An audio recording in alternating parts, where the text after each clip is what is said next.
Hey there folks, if you're enjoying this journey, don't forget to follow the channel so you can catch this and future videos. And, it really helps us out if you subscribe, give us a like, and share your thoughts in the comments. The world's largest museum of prehistoric art, Tacili Naja. What secrets lie hidden in the world's largest museum of prehistoric art? In southeastern Algeria, right in the heart of the Sahara Desert near the borders with Libya and Mali, there's a vast mountain plateau called Tacili Naja, which means Plateau of the Rivers. It sits over 1,000 meters above sea level. Covering about 72,000 square kilometers, this place is both a national park and a UNESCO Biosphere Reserve, listed as a World Heritage Site since 1982.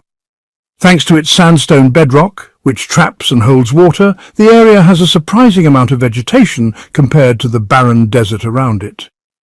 Deep valleys, especially in the north, show signs of heavy erosion, a clue that this now dry wilderness was once crisscrossed by rivers.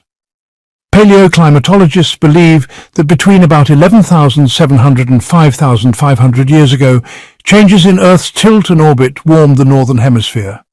During this African humid period, stronger and longer summer monsoons filled ancient basins with lakes and wetlands. Large rivers connected the Atlantic Ocean to the Mediterranean coast of North Africa, and vast grasslands were home to herds of large mammals. Some of the world's oldest surviving trees still grow here, like the endangered desert cypress and wild myrtle.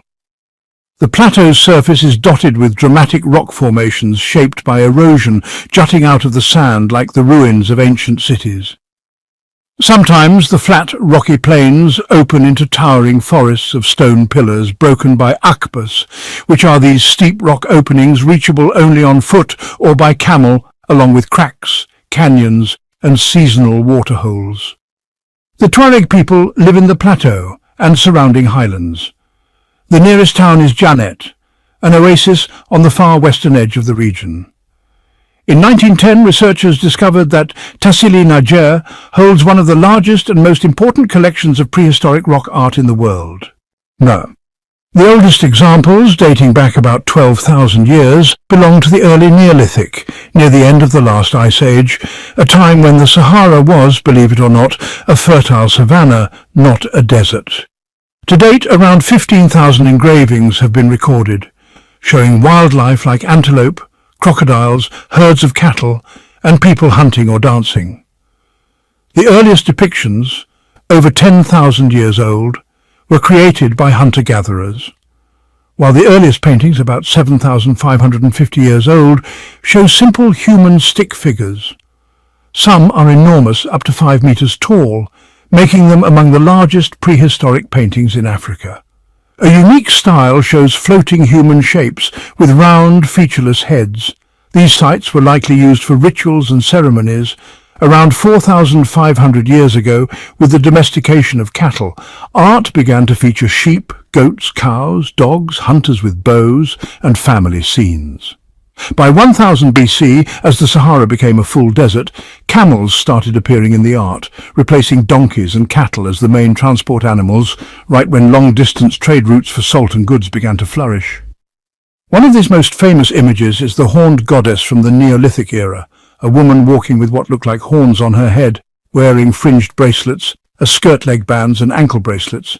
She's thought to be a fertility symbol, placed above older, smaller figures. This sacred African female is an early example of the symbolic link between women, nature, and fertility. Bull horns, a recurring motif, appear later in round-headed animal paintings, showing the continued importance of cattle in desert life. Similar bull imagery appears in Libya. Some rock art in Tassili has led to a controversial theory linking it to the use of hallucinogen, especially mushrooms. One set of paintings shows masked figures in a line, possibly dancers, surrounded by vibrant, tall geometric patterns.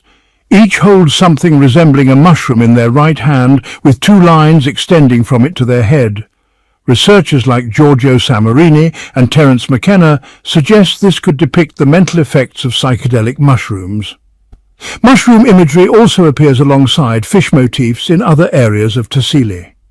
One key figure supporting this theory is the Mushroom Shaman, shown with a body covered in mushroom shapes. Scholar Earl Lee suggests this may represent a burial ritual where the shaman, dressed in ceremonial clothes, was buried, and when the body was later uncovered, mushrooms had grown from the garments. However, other experts argue these interpretations may be far-fetched. Finally, I just want to thank you all for listening and encourage you to follow the channel and watch future videos. Please subscribe.